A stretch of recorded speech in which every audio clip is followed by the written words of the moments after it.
Okay, good morning, guys. I posted your test grades, right? You saw it in you see your test grades in Blackboard? I have not posted your test grades? Are you sure? God, so sure I did this class. Okay, I apologize.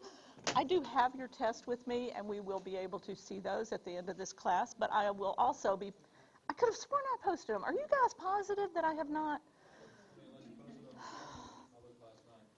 Okay, I haven't posted them this morning. I'm so sorry. Your class got added into the shuffle of the statistics classes and the other online classes, and I don't know, I was just keeping up with too many tests this week, I guess. Anyway, I will have them in there today, but you can also see them before you leave here. I have them with me. Yes.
Okay, so let's get started with this. And then, like I said, I'll show you your test as soon as I can finish with today's work. So you have a new handout. This is the Test 3 prep material. And today, I believe we are covering the first 3 pages of it. Let me just do a real quick check on that. Okay, how many of you remember factoring? Factoring? Does that not, okay, how many of you have heard of factoring? Remember doing it? You've done it? Okay. So this is the beginning of factoring. It is some of the problem-solving skills, critical thinking skills that allows us to take what we've learned in the first part of this class and reverse it, okay? So factoring is really the reverse of what we've been doing. We've been distributing multiplication, right? We've been taking two binomials, multiplying them together, and coming up with a trinomial. Well, now we're going to take that trinomial and see if we can reverse the process. Go back to the two binomials that break it down into its factors. Now, you've done some factoring because we factored to primes, didn't we? And that's basically saying these numbers multiplied together will equal this number. But it gets a little more complicated when you have a binomial that you're factoring or a trinomial that you're factoring. And that's as far as we go in here, okay? Basically, that's kind of it. So if you have basically remembered any of your factoring, then this first page should be kind of familiar to you. The first step, listen to me say that again. The first step in factoring any problem is to look for the GCF. Now listen, I don't care what kind of problem it is.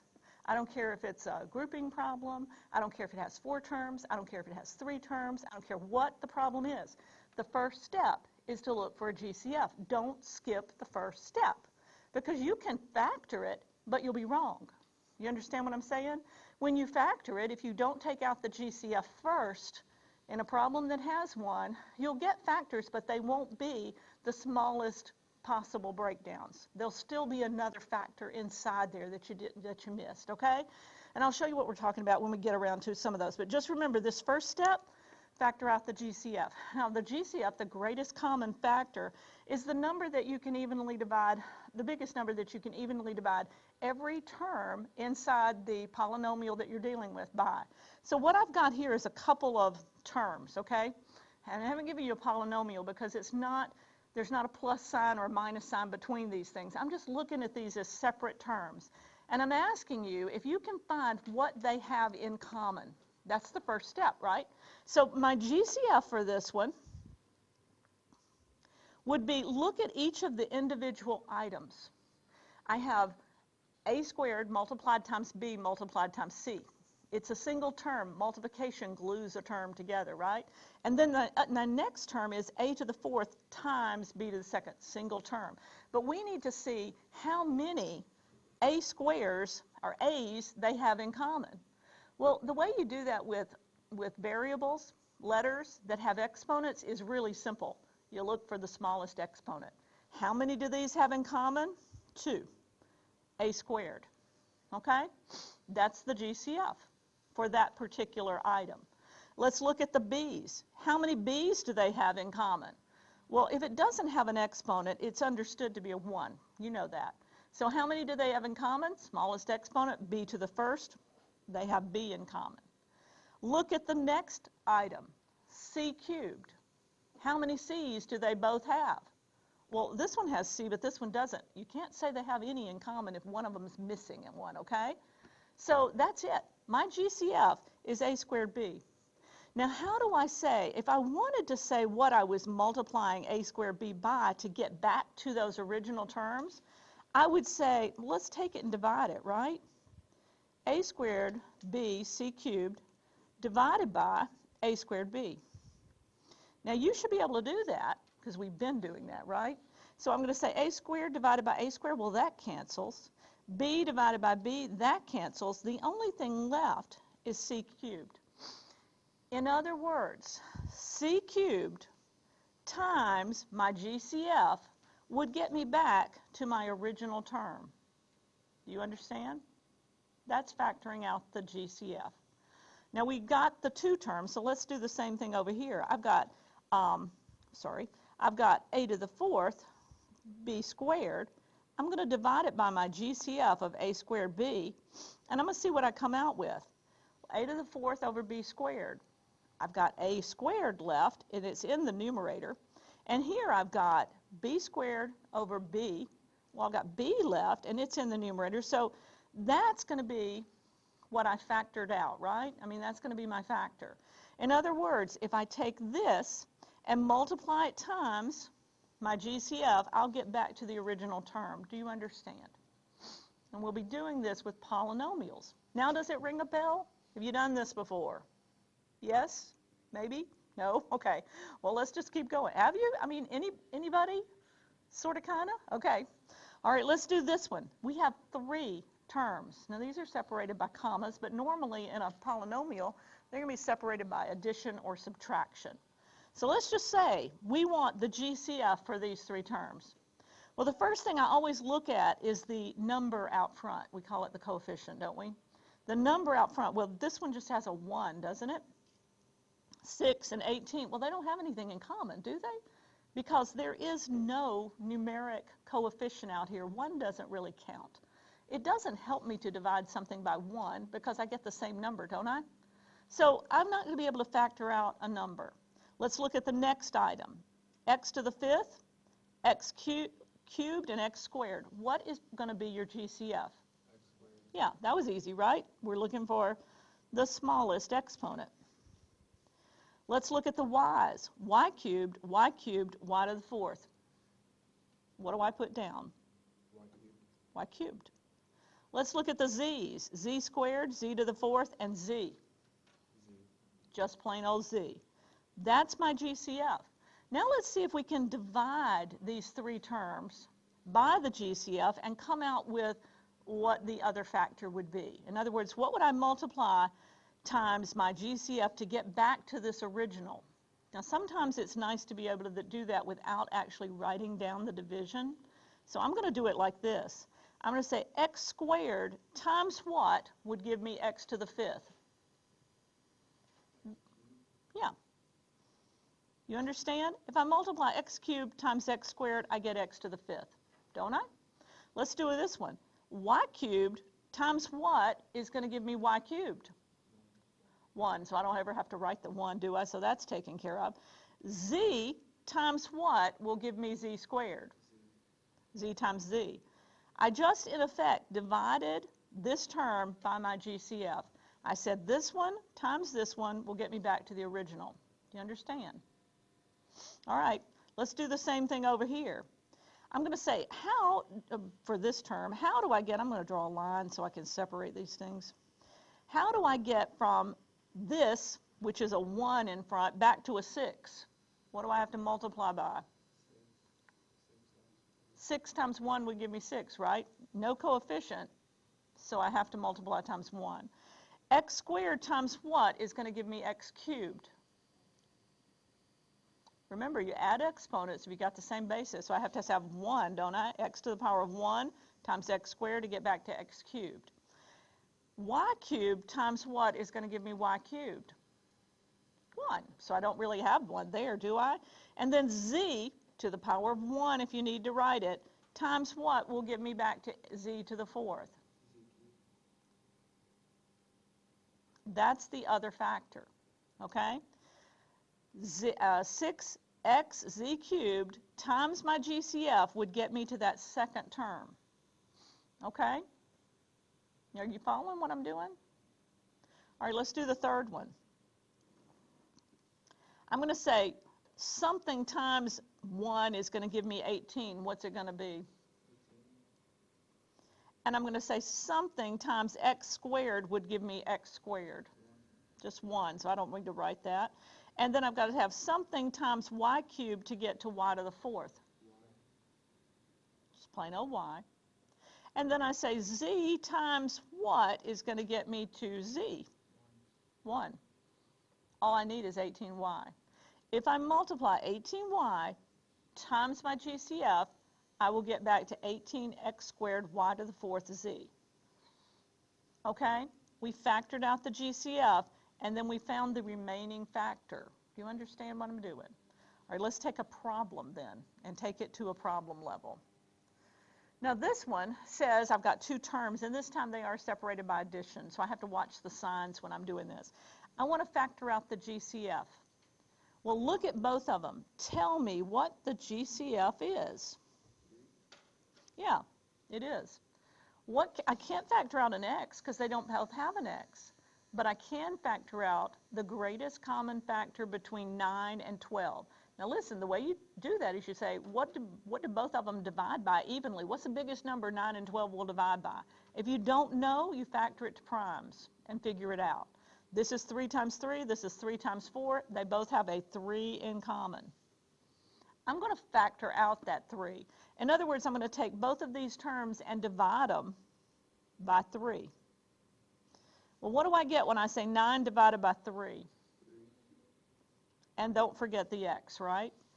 And then I'm going to say, what do I get when I say 12 divided by 3? And then, in parentheses, I put those in parentheses and I put my GCF out front. Now this is back to what we've been doing. Does this look like a problem you recognize now? Distributing multiplication, right? I would say 3 times 3x and give me 9x. I would say 3 times 4, I would get 12. All I've done is factor out the GCF.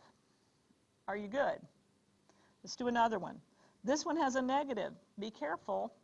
Those negatives will give you trouble when you're factoring sometimes, especially if they're the first term. But I'm looking for the GCF. What's the biggest number that I can factor out looking at just 5 and 12? Do they have anything in common? No, they don't. This one's prime, and 5 is not a factor of 12. 12 will factor down to 3 times 4, but not a 5, right? So I can't factor out a number. Can I factor out x's? How many? So my GCF is x cubed. Okay? Now, let's take it and do what we did before. I'm going to write it for you at first, and then I'm going to stop writing it because a lot of this you probably want to start doing in your head. Okay? So I say 5x cubed divided by x cubed. What do I have left? 5. Don't forget the minus in between, right?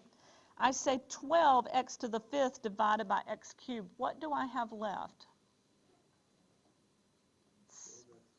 That's it. I put that in parentheses, and I put my GCF out front. Okay? Do the next one for me. Do number 5. Try this one on your own.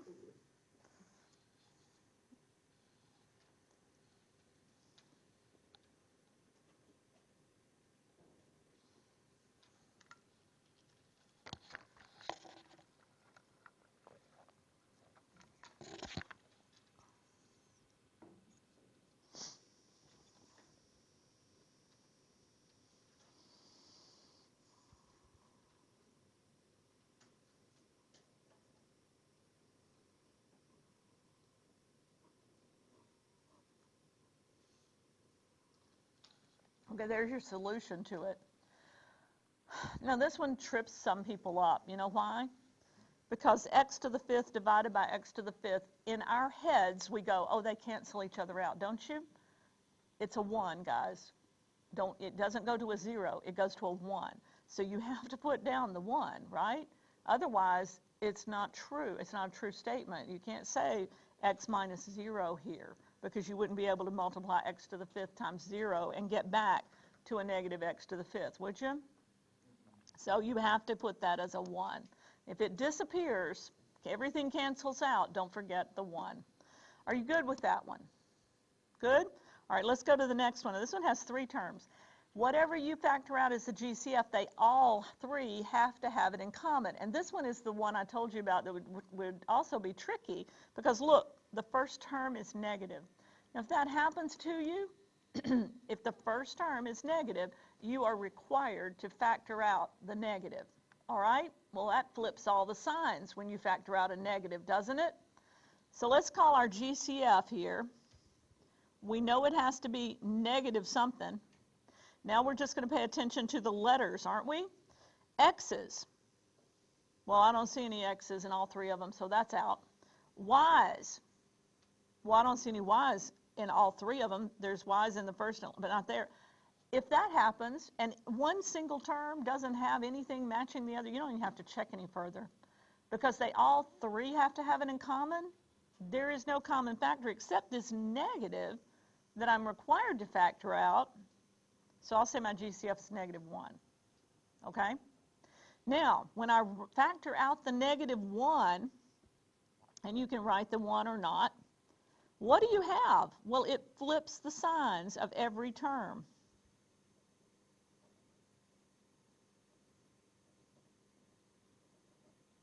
Right? This one was negative, it became positive. That was positive, it became negative. This was negative, it became positive. Factoring out a -1 just flips all the signs.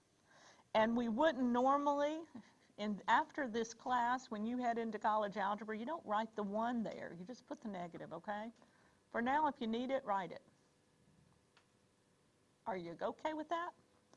Let's check on this one. Now, this looks like a weird problem. It looks to us like it has already been factored a little bit, doesn't it? It looks like somebody took the 3x out of this binomial, and someone took the 2y out of this binomial. But what I want you to notice is this. These binomials are the same. They match, okay? They match.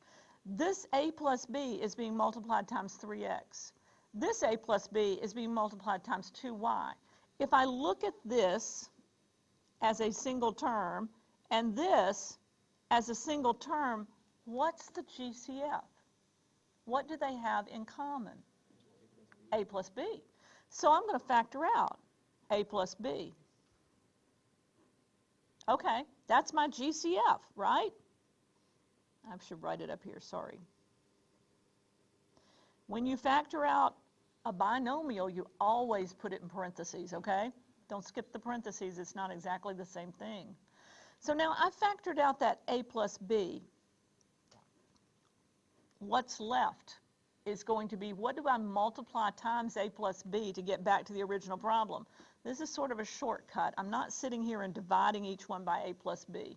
I could, but when I do that, what do I have? Well, in the first term, you can see it, can't you? If I were to divide this first term by a plus b, the a plus b's would cancel, and I would have 3x. Plus, if I were to divide this one by a plus b, they'd cancel, I'd have 2y. Do you see that one? Sort of weird. Okay, this is called grouping. And when do you factor by grouping? When you have 4 terms, okay? Now this is not exactly the 4-term scenario. This has sort of been done a little bit for us, okay? It's kind of gotten started for us. But we factor by grouping if we have a problem that has 4 different terms.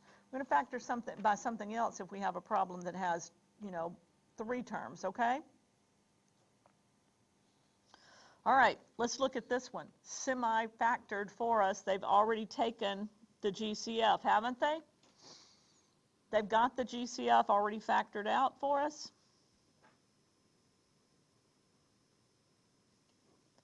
So I want you to finish it up. Go ahead and write your GCF as one of the factors. And everything else is the second binomial, okay? Everything else, including that sign in the middle. Everything that's not inside those parentheses. So you should have 3a minus 2. Okay? Grouping is not hard. It's one of the easiest factoring methods. If you've done factoring before, you're probably thinking of trinomials being the hardest thing you've done. The complex trinomials, the ones that have a coefficient in front of the first term. Remember those? All right, so that's going to be what we hit another day. Let's get grouping under our belt first. All right, so here is your definition of factoring by grouping, or your steps, okay? If it's a 4-term polynomial, then what you do is you group the first term together and factor out the GCF of that one. You group the last 2 terms together and find the GCF of those 2. And then you find the common binomial factor and factor that out and do what we did before, okay? So let's take this one. 4 terms, and the middle, look at this, please pay attention to me here. You see the middle operation is a plus? That's the easy one, okay? The easy one is when the middle operation is a plus. The complicated one is the one right under it, where the middle operation is a minus, all right? So with this one, we group the first 2 terms, and we group the second 2 terms, and we leave that plus out of it, okay? Just keep the plus right there, and not in the groups. And we look at the first group, and we say, what's the GCF of my first group? Well, look at the numbers, 3 and 12. What do they have in common? 3. So I'm going to factor out a 3. A and A, can I factor out anything there? A. What about X? No. So that's it. And now I'm going to say, okay, well, it had a plus in the beginning, and I didn't factor out a negative, so it's going to have a plus between the two terms now. And now you think, you don't have to write it, but you think, 3ax divided by 3a, right? Well, 3 divided by 3 gives me 1. A divided by a gives me 1. X is all that's left. Look at it this way if that doesn't help you. 3a times what would give me 3ax? 3a times x would give me 3ax. I go backwards to see if I can figure it out, okay? All right, let's look at the second one. What times 3 is going to give me that 12? Okay. And a times what is going to give me a? 1. I factored out the a. So check it out. 3a times 4, does it give me 12a? Yeah? Okay? I mean, this is why we worked so hard in that first part. And if the first part gave you trouble, you're going to be lost from here on out, all right? So you want to see me about that. Okay, so now I'm going to put a plus down here because there's a plus sign that I don't want to lose, right? And I'm going to say I'm going to factor out the GCF in the second group. 2 and 8. Do you see a GCF? Yes.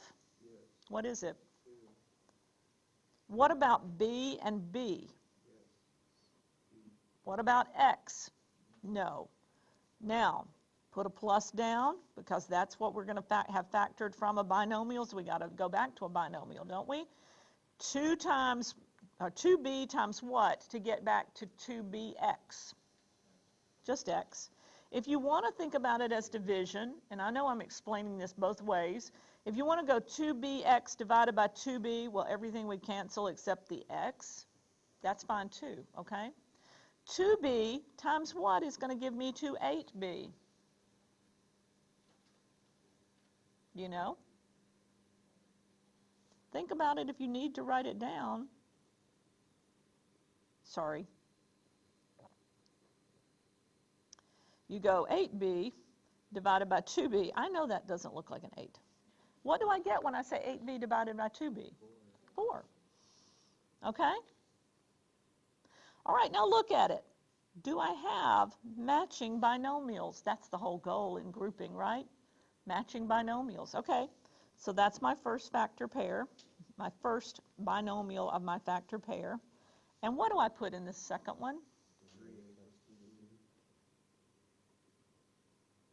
The rest of it, everything that's not in parentheses, okay? Don't forget the plus sign. How is that? This is not hard, right? Factoring is not hard. It's just step by step, learn the procedure and practice it, okay? All right, let's look at this next one. Now this one's really kind of looks complicated, but it's not. You want to group them. Go ahead, try and stay one step ahead of me, okay? Group them. There's a plus sign in the center, so this is the easy kind, right? First group, second group. Now we're going to look for GCF. GCF of the first group, and I'll have a GCF of the second group. And I can go ahead and put the signs down because I am not factoring out a negative anywhere in this thing. There are no negatives. So I look at my numbers. 3 and 5 have nothing in common. There's no GCF there. X and there's not an X. But I can factor out a Y. So what do I have when I say 3xy divided by y? What's left is 3x. When I say 5y divided by y, all right, it would be awfully nice if that second binomial, when I factor out the GCF, was 3x plus 5. I'm just saying. I mean, it doesn't always happen, but that's what I'm looking to happen, right? That's what I need it to happen to factor this thing. So I go, okay, 6 and 10, what do they have in common? 2. And what's left when I factor out, because they don't both have x's, so I can't factor any x's out. What's left when I factor out that 2? Well, 6x divided by 2 and 10 divided by 2. Well, they matched. It will not always happen. But it's nice. I mean, you know, it's sort of a hint for you to look for it, right? Now I can make that my first of my binomial pairs, and whatever's left over is the next one. And this brings me to a good point. Does it matter if I write 3x plus 5 times y plus 2, or if I wrote it the other way, like this?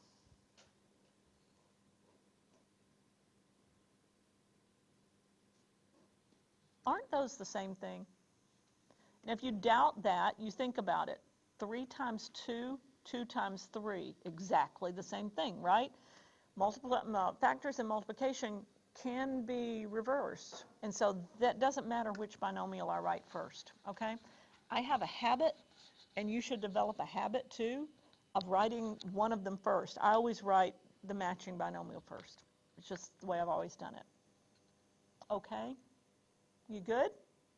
All right, let's take a look at the hard one. I told you this one with the negative is a little tricky, didn't I?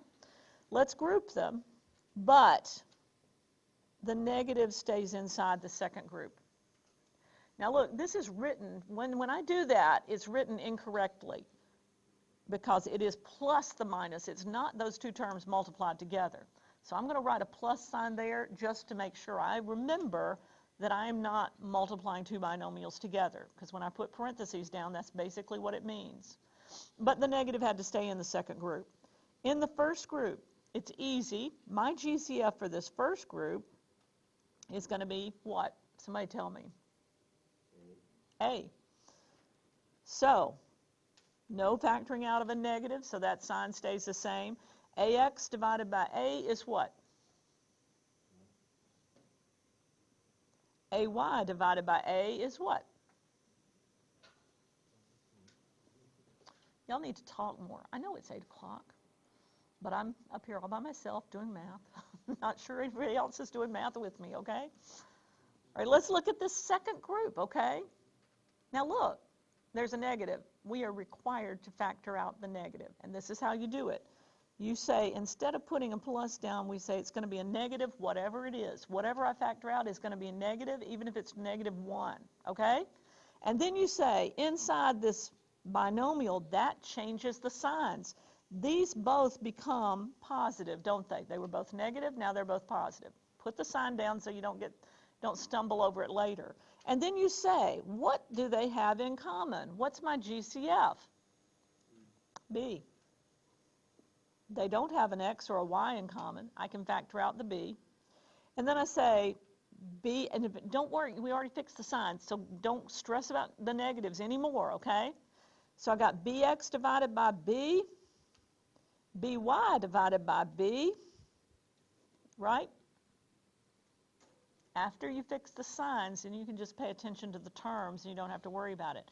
And now, because we factored out the negative, these match, don't they?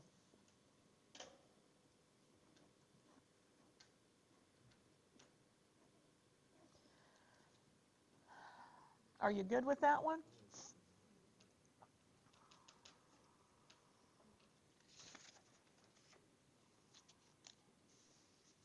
Okay? Now, just to make things a little more complicated, let's take this next one and see what we can do with it, okay? Sometimes the terms are written in the wrong order for us to factor out GCFs out of groups, okay? So what I'm going to do here is I'm going to say, okay, if I try grouping the first two and grouping the last two, I see a common factor here, don't I? An A. I factor out the A, and I have 4x minus 8, okay?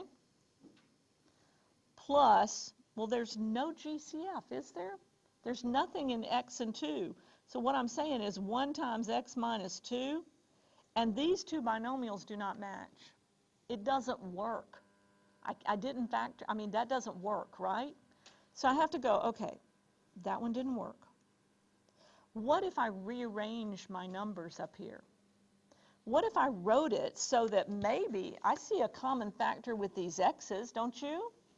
What if I wrote it that way?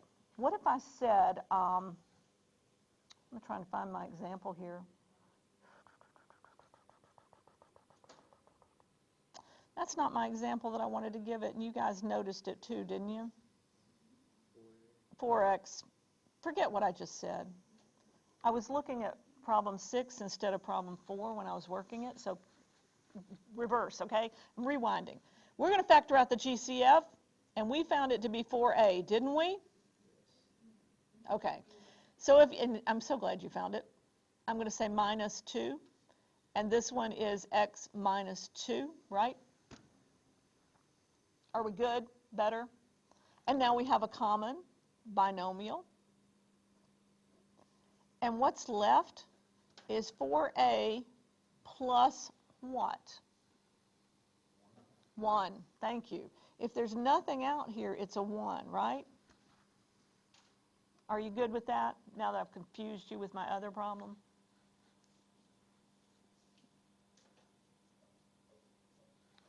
All right, let's take and do a negative one again, number 5. We're going to group this first 2, and we're going to group the second 2, and we're going to leave the negative in the second group, so we have to add a plus sign, okay? And then we're going to look for a GCF, 5 and 30, and I say, okay, that's a 5. X squared and x, and they don't have y's in common, do they? I'm hoping you're working ahead of me and just using my explanation here when you need it, okay? So 5x times what gives me 5x squared? Well, I'd have to multiply it times x. I could think about it as division. 5x squared divided by 5x, well, all I'd have left is an x. I could think of 30xy divided by 5x. Well, that would give me 6 and y, right? Okay, so what do I factor out here? Well, one thing I know is I have to factor out the negative. And once I know that, I'm going to go in here and fix these signs so I don't have to worry about it. They're both positive now. What do they have in common? Well, x and 6y have nothing in common. So that just became x plus 6y. And I'm going to go ahead and write the 1 here because I'm going to need it when I write that second binomial pair. The common binomial times everything else that's not inside parentheses is my second binomial. Now, guys, we've been looking at this. Does it work? I mean, really, does it work? X times 5x, just bear with me a minute. I would FOIL to get back to the original problem, wouldn't I? X times 5x, 5x squared. That would be first terms. Outside, x times negative 1, negative 1x. Inside, 6y times 5x, a positive 30xy. And then last term, 6y times negative 1, well, that's going to give me a negative 6y. Look, 5x squared, negative 1x, 30xy, negative 6. Do you understand? It does work. You can FOIL it to check it if you want to. Now this one, number 6, is the one that I said I was going to work for you. It's the one I said I was going to work for you, but I'm going to show you something really quick with this one, okay? This one, if I group them, the first 2 and the last 2, these have nothing in common and these have nothing in common. That means that I will not be able to factor out anything, and the binomials, as they are written, don't match, right? I can't just factor out a 1 and expect to be able. So I have to rewrite this. I'm going to try it in a different format. And sometimes you try it several times before you get it to work. So don't be afraid to play around with it. So I'm going to just try the one that I know works because I tried it a couple of different ways. I'm going to do this. I'm going to say these first one and the last one. I'm going to try grouping those together because I see 7 and 21 have something in common, right? So I'm going to go 7x minus 21, right? And then I'm going to write the rest of it, minus 3y plus xy.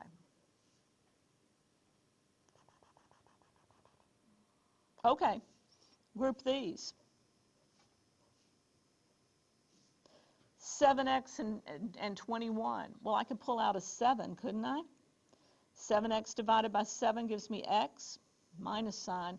21 divided by 7 gives me 3. I've got x minus 3, don't I? What about this one? I'm going to say this is going to be minus what? Well, y. Whoops, sorry, I meant to write it out there. Minus y, and I would have 3 minus x. True? Well, that looks kind of interesting. This is x minus 3, and this is 3 minus x. Do you know how to get them to match? Anybody? Well, what if I pull a -1 out of both of them? Wouldn't that turn it into, I'm going to go ahead and write this down again. I mean, this is playing with it, is all it's doing. What if I said, okay, I'm going to say -y, and I'm going to factor out a -1, and that's going to turn that into a -3 plus x, isn't it? Change the signs. Isn't that the same as saying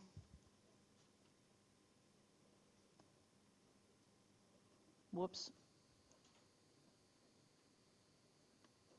Doesn't that look better? You can play with them any way you want to, and sometimes you have to. What you have to remember is that if you have things like this, 3 minus x is the same as if you have 3 minus x and you want x minus 3, pull a -1 out. In other words, divide both terms by a -1. Reverse them. They'll match then, okay? And now all I have to do is say x minus 3 times 7 plus y. I don't think you're going to have too many problems like this, but this one is worth paying a little attention to, okay? Because you sometimes do have to play with rearranging them until you find the common factors. Now, let's take this next one here. And I'm probably not going to have time to get to number 8, but let's take this next one. Group these two, all right? Factoring out, I'm looking at 5 and 4. Nothing. I'm looking at xy and ab. Nothing. I'm looking at by and ax. Nothing. So, I mean, evidently they are grouped wrong, aren't they? So I would play around with saying, how could I group them to make them kind of do better, okay? And what I found, and what you are going to find a lot of times, is take the first one and the last one and group them and try that first. I mean, I just happen to know this one. If I look at 5xy and I say plus 20 ax, and then I say plus 4ab plus by, okay? Now, I look at that and I don't like it. Do you know why I don't like it? Because look, when I factor it out, the bigger coefficient is with this second term. In this one, the bigger coefficient is not with the second term, it's with the first term, isn't it? I'm going to try something else. I'm just going to try rewriting, because I know I have a better shot of it working if it's written like this. Okay, small coefficient, bigger coefficient. In other words, 5 and 20, blank and 1 and 4, right? So I just rewrote them, and now I'm going to try this factoring thing again. I got my numbers right. I'm going to say 5 and 20, I could factor out a 5. And I've got xy and ax. Well, I can factor out an x, can't I? What do I have left? Well, this was just plain old y plus 4a. That's looking better to me because I'm looking over here at this being 1 and 4, and I'm saying, okay, that's probably going to work. Do you understand what I'm saying? It's like a puzzle. Don't be afraid to try something more than one time in a puzzle, right? And then I go over here and I go by and 4ab. Let's factor out a b. What do we have? It matches now. And that's the whole goal, isn't it? So I've got y plus 4a times 5x plus b. I'm going to give you an opportunity to do this one later, okay? It's playing with it is what it is. I want you to try every possibility. If no possibility works, it's prime, okay? If you can't factor out, the GCF, if you can't make those binomials match, it's prime. Okay? And I want you to try that one later. Are you good with this? I mean, I know these are complicated or a little bit but they're not hard. They're just tedious. And some of you need to get some perseverance in your life. What this means is you have to try it more than one time. If you don't get the first answer, don't get the answer the first time you try it, rewrite the thing and try it a different way, okay? And meet me in my virtual office hours on Sunday night, because I'll be there all by myself buying stuff on Amazon if you guys don't show up, okay? So that's where I am. My husband would really love it if students came in to meet me and stopped me from doing that. All right, let's talk about another factoring method. Now this one is the one that you probably have dreaded and you know and you're familiar with and you hate, right? But I'm going to go through, and there are tons of systems for factoring trinomials. You can Google them. You can look up YouTube videos. You can do anything you want to. What I'm going to suggest that you do is this. You find one method that you understand that works and you use it every single time. You don't switch methods because you'll confuse yourself. Unless you have reached the stage of mathematics and factoring that you are considered an expert, okay? Once you have practiced and practiced something enough, you do reach an expert status. And when you're in expert status, you can look at the different methods and pick which one works best for that problem. Until you get there, guys, pick a method and stay with it. You need a procedure that always works for you. So I'm going to show you a procedure that will work. And this procedure that we're going to go over today will work for these trinomials, which they're the easy kind. They do not have a number in front of this first term, okay? But they will also work for the complicated ones where they do have a coefficient in front of that term. So that's what I'm going to stick with and we're going to talk about in here, and I'm probably not going to go over any other method, okay? So first thing you have to learn is the sign rules. When you are factoring a trinomial, it has three terms. We call it the A term, the B term, and the C term, all right? So with the A term, the B term, and the C term, and there are signs in between them. It's either plus or minus, and you have to look at this one, the second sign, okay? Look at the sign, the second sign. And if it is positive, then your factor pairs will both have positive signs in them, okay? If it is negative, if it is positive, give me a minute. If it's positive, your factor pairs are going to match the sign of the first one. Do you understand that? Can I reverse that statement again? I was thinking ahead. If this one's positive, you go to this one, and both pairs will match. If this one is negative, then you're going to have one of each sign when you set up your factor pairs. Is this ringing a bell? If you've never factored before, this is not ringing a bell. Don't expect it to. Just look over my notes up here if you get confused, okay? And we'll go over a bunch of them.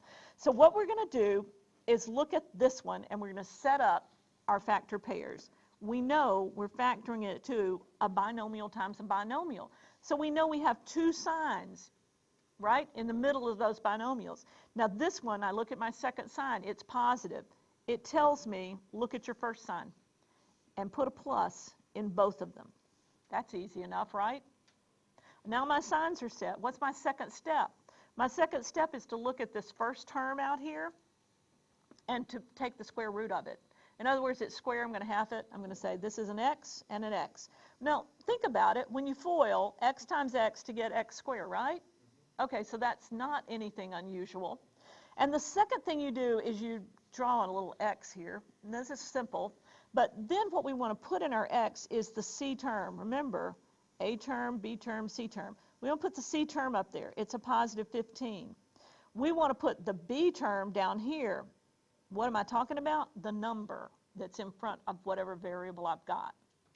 The number in front is going to be an 8 this time. And then I want you to draw two fractions over on the sides, okay? Have you done this x form before? Okay, well, it's easy. Once you do it a few times, hopefully you'll like it. So next thing you do is you take whatever was written in here, right? And we put it in the top of our fractions. And we got to figure out what goes in the bottom of our fractions. That's the only question that we have. Now, the question gets answered like this. You take the C term and you factor it. What am I looking for? I'm looking for factors of 15 that when they're combined will give me 8. Factors of 15 that combined will give me 8. When I say combined, I don't mean multiplied, I mean added and subtracted, okay? So 15 factors, if I don't know it, I say, okay, 1 times 15, can I combine those to get 8? Even if I said 15 minus 1, I couldn't get 8, could I? So no. 15, okay, what about 3 and 5? Those are the next factors. Can I combine those to get 8? Yeah, I can add them, right? So I'm going to say this is a plus 3, and this is a plus 5. They both have to be positive to combine to get me 8, don't they? You factored it, even if you don't know it.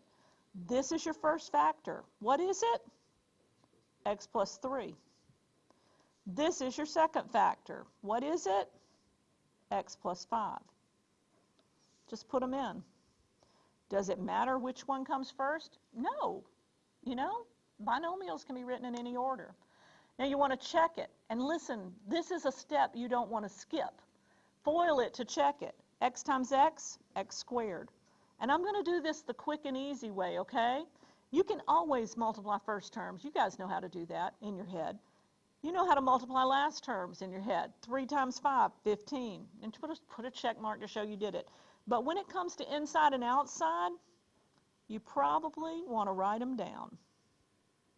3x plus 5x, 8x. And it's quick.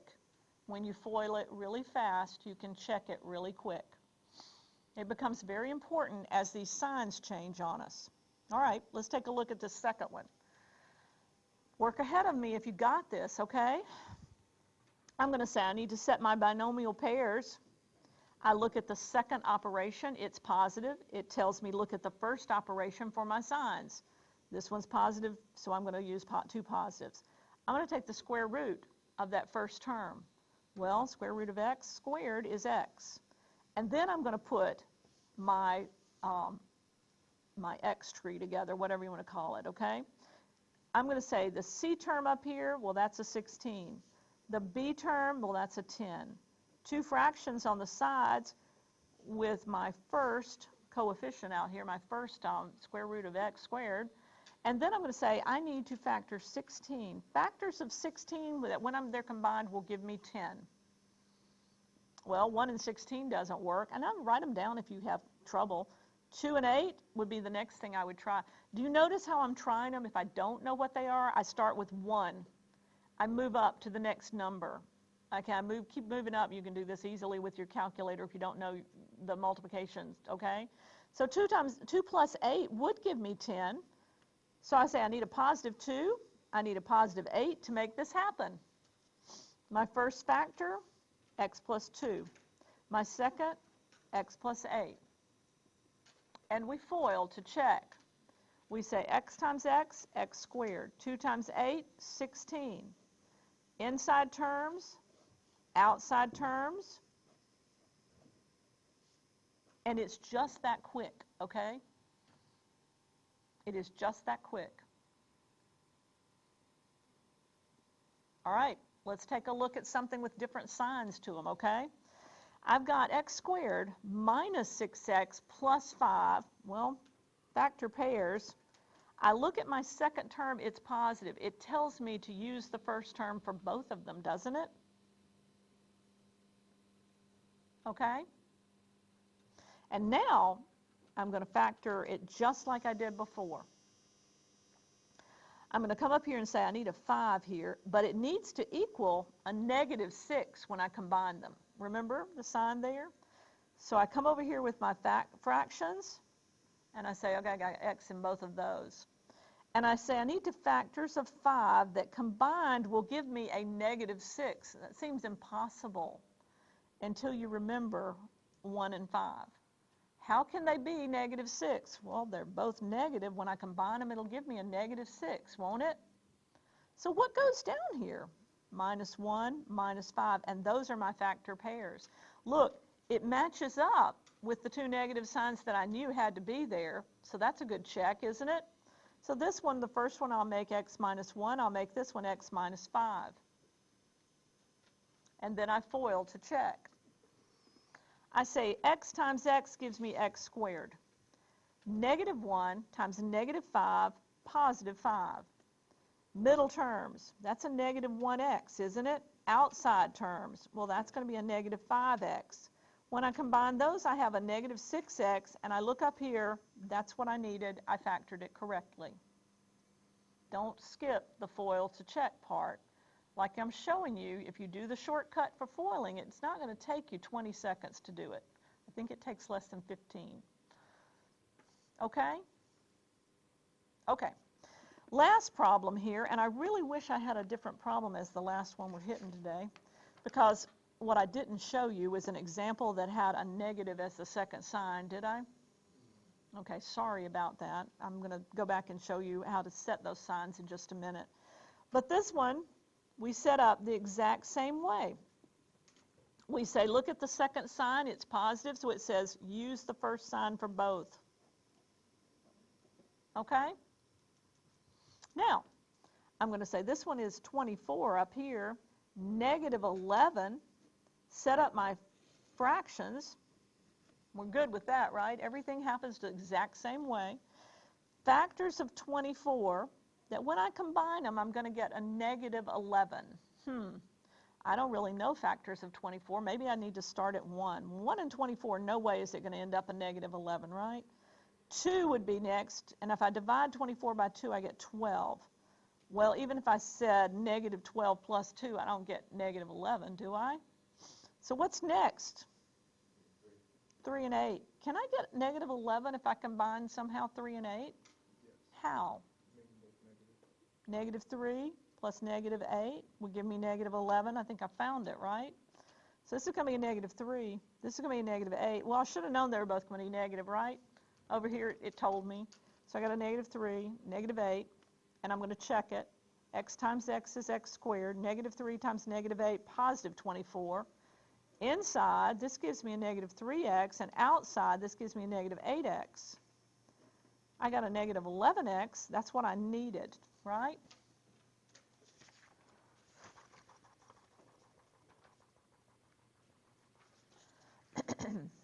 Let me give you a problem just to show you something that you might hit on MyLab Math, okay? Because I didn't give you one of these as an example. Let me give you something here that I don't know if it's going to factor. In fact, I know this one will factor. I just want to show you how to set signs up, okay? Let's say you've got, this one's not going to factor. Let's say you've got these signs. Let's just put the factor pairs down. If that second sign is negative, guys, your factor pairs have to be one of each. It doesn't matter which one you make positive, which one you make negative, okay? But they have to be one of each. And that means that when you come over here and you do your diamond, you're going to have 1 plus and 1 minus. Now look, what happens if it looks like this?